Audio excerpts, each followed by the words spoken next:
Obama está en una situación que ni puede irse ni puede quedarse. Si se va de Irak, entonces se encuentra con un gobierno que no es sunita, es chiita, y los chiitas tienen gran fuerza en el sur de Irak. Ahí hubo errores grandes de todo el mundo. Yo critiqué bastante cuando los iranios, en una reunión que hubo aquí, coincidió con la invasión de Argentina. Y vino Caldera, era el presidente del grupo parlamentario, porque después que dejó la presidencia, era presidente. Y después aspiró otra vez, pero estaba haciendo su campaña política. Yo conversé bastante con él, porque estaba allí, porque Cuba es un país no alineado, y había una discrepancia.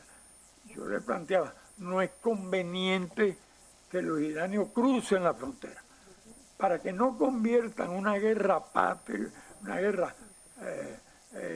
una aventura bélica, una guerra de invasión en una guerra patriótica.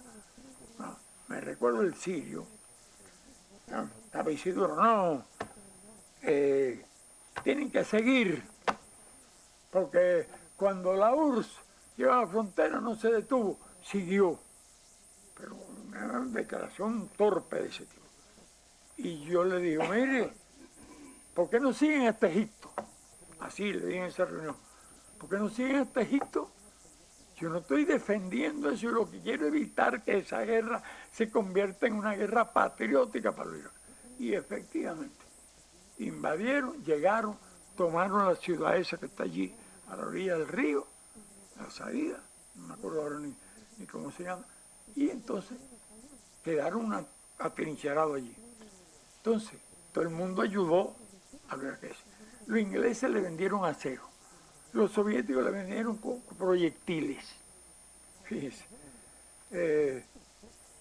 toda Europa. Y ellos, ahora, los yanquis le dieron la materia prima, los productos químicos para la guerra química, le proporcionaron los gases. Y los iraqueses utilizaron los gases contra los iranios. Y los iranios, los campos de minas los limpiaban, ¿saben cómo? Avanzando. Avanzaban sobre el campo de minas y limpiaban. Eso fue la conducta de los iranios en la guerra. Y entonces, esto tiene su historia. Llegan allí los iraqueses, Saddam, que hasta entonces había hecho un buen papel, estaba invirtiendo en fábricas, tenía discrepancia con los sirios, porque eran el mismo partido, porque uno tenía una posición y otro otra, y se llevaban muy mal. Y entonces, ¿qué hizo a Khomeini? En aquella época había reuniones del movimiento no alineado aquí. Irak iba a ser el segundo país, después de Cuba, iba a ser el presidente de los no alineados. Tenía prestigio, tenía relaciones con los otros países, no estaba en guerra con nadie. Y es cuando se puso el triunfo de la revolución en Irán. Y entonces yo vi entre todos los que estaban en reuniones, era el único que no se alegraba ni decía una palabra de elogio para Irán. Y tan es así que terminó en guerra. Nosotros hicimos esfuerzo por evitar esa guerra o por arreglarla, porque él, con todo el armamento que recibió, la Guardia Republicana se hizo muy fuerte y entonces de repente reclamó Kuwait. Es como si nosotros le decimos, bueno, devuélvanos a la Florida, porque la Florida era cubana. Estaba bajo el dominio de La Habana, hasta que los franceses, los españoles se la vendieron a los franceses, no sé qué cosa. Ya aquello es una cosa vieja, pero reclama un país que tiene tanto gas y tanto petróleo como Irak, ocupa Kuwait, viola las leyes, viola los acuerdos, asusta a todos esos países. Y entonces le dieron la oportunidad dorada a Estados Unidos para armar una coalición contra Irak. Entonces, la armaron, apoyado por todo el mundo, y nosotros teníamos relaciones con ellos, porque desde el principio le prestamos atención médica, antes que tuvieran todos esos problemas, a los iraquíes, pero a todo el mundo le prestamos allí atención. Entonces, él estaba muy reconocido, pero le mandamos al médico que lo atendía, que conversara con él, y le hago una carta, y le digo que tenía que resolver ese problema, que tenía que impedir una guerra, que debía retirarse de Cuba. Le digo, ¿cuál es la respuesta de él? Porque yo le decía, no es Vietnam, no tiene selva, no hay manera de ayudar a ese país frente a una agresión de Estados Unidos. Y lo que decía él, no, a ver, la madre de todas las guerras, la madre de todas las guerras, pues sí, fue la madre de todos los disparates. Metió la Guardia Republicana en Kuwait, un pedacito allí. Entonces, viene la guerra, era indefendible la posición. En esa época, siempre los militares norteamericanos tienen sus organizaciones políticas de militares que les gusta interesarse. Y con nosotros tenían intercambio. En una época en que nadie tenía relaciones, pero ellos se tomaban esa libertad. Y yo les preguntaba, me recuerdo, en esa época ya se había caído la URSS, en una de las conversaciones que teníamos, y viene uno de los jefes que iba con la división aerotransportada por aire y la descendía en paracaídas en Uzbekistán. Pero ahí estaba el general que atacó y empleó los proyectiles aquellos nucleares contra los tanques. Y se ve que tenían un odio del diablo. Y nosotros le hemos dicho, retiras. Cuando los yanquis atacan, con la fuerza que tenía una coalición enorme, incluidos sirios, invadieron, ocuparon el territorio, y la Guardia Republicana está en Kuwait. No tenía más que cortarla, que yo me preguntaba, ¿y por qué no habrán cortado la Guardia Republicana?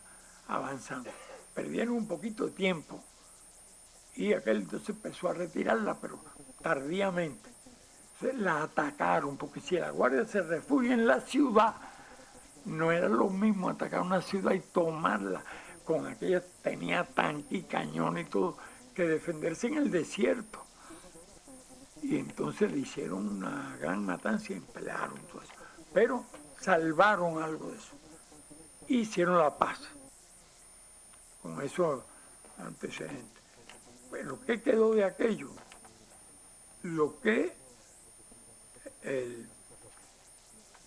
antes, como dije, antes de eso, en el momento en que antes de este momento que yo estaba contando, cuando los iranios invadieron, y ellos tenían la ayuda de todo el mundo, un cañón para cada ametralladora, lo citaron así, y a cada ametralladora le metieron un cañonazo. Los iraquíes pelearon mejor con el asesoramiento soviético, recuperaron la ciudad. Y entonces cuando vino la paz, como estábamos en la Unión, nos asignaron la tarea de gestionar la paz allí. ¿Qué iba a gestionar usted? Si allí tenían un odio, se habían lanzado las armas químicas, pero no hubo guerra.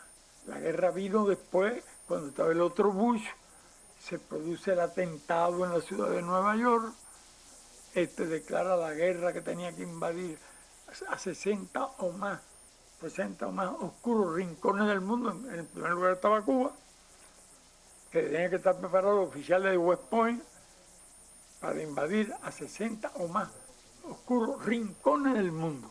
Esa fue la declaración de Bush. Pero no empezó la guerra, invadió Afganistán. Y después ya, hacia fines, preparó todo, y es cuando empieza la invasión de Irak, y ocupó Irak. Y después saquearon todo, se robaron de los tesoros aquellos, todas las cosas históricas, y capturaron por fin a Assad, lo guillotinaron. El hombre parece que al final tuvo una actitud seria, no se plegó, pero lo capturaron y entonces lo sancionaron. Pero quedó todo eso, resentimiento muy fuerte. Y ese es lo que tiene Estados Unidos ahora. Ha costado, hay muchas cifras, hay quienes hablan de 1 millón de muertos. Hay quienes hablan, bueno, la gente que tuvo que emigrar muchísimo, los que se quedaron sin trabajo y sin alimento, los enfermos que murieron. Eso no se puede contar los muertos que hubo en los combates. Y el país ha tenido que pagar todas las consecuencias. Y ahora vino después la invasión. Ya sabemos todo lo que pasó. Y ahora se fue. No quería la cosa de los cadáveres yendo y viniendo, estaba recordándose de Vietnam. Y ahora se va y a cada rato hay un atentado allí, no hay orden. Dejaron las empresas de gánster allí organizadas, se apoderaron de todos los petróleos allí, le están sacando el máximo, y eso es Arabia Saudita, le están sacando, la tienen posición a producir hasta 10 millones, tienen preparado para producir hasta 15 millones, incluso hasta 20 si fuera necesario. ¿Qué le importa a ellos que Arabia Saudita se quede sin nada? Y no tardarán muchos años en quedarse sin nada, sin agua y sin petróleo y sin la necesidad de que va a vivir ese país. Esa es la situación que tiene. En Afganistán ya no tiene, están iguales. Los europeos ya no resisten allí. Entonces ni pueden irse ni pueden quedarse. Eso en Afganistán. En Pakistán están en una situación muy difícil, un país nuclear. Allí asesinaron y hay un sentimiento anti-yanqui muy fuerte en Pakistán, entonces de esos países. Nadie va a querer el cuento de que están creando un escudo para proteger a Rusia de Corea del Norte y de Irán. Irán metido ahí, los cohetes lo tienen en las puertas. Uno sabe muy bien, y aquí esto, no lo digo para la publicidad, uno lo sabe muy bien que los soviéticos tenían SS-20 y que todas las bases adversarias estaban al alcance del SS-20, que eran móviles y hasta podían despegarse, emplazarse en una noche y soltarlos. Y ahora los cohetes están allí, en Estonia, Lituania, pegados allí a la frontera. Y ellos no se resignan porque tienen una tecnología desarrollada. Y ya es una cosa entre grandes potencias. Pero ellos sacaron experiencia de lo que pasó en Libia. Y no quieren que pase allí. Pero los acontecimientos se desarrollan por encima de la voluntad de los políticos allí. Entonces, lo menos que podemos hacer es que la población esté informada. Yo desde que llegué planteé que hiciéramos el libro, los artículos de ustedes, lo que ustedes piensan, los dicen, que no es lo mismo un manifiesto.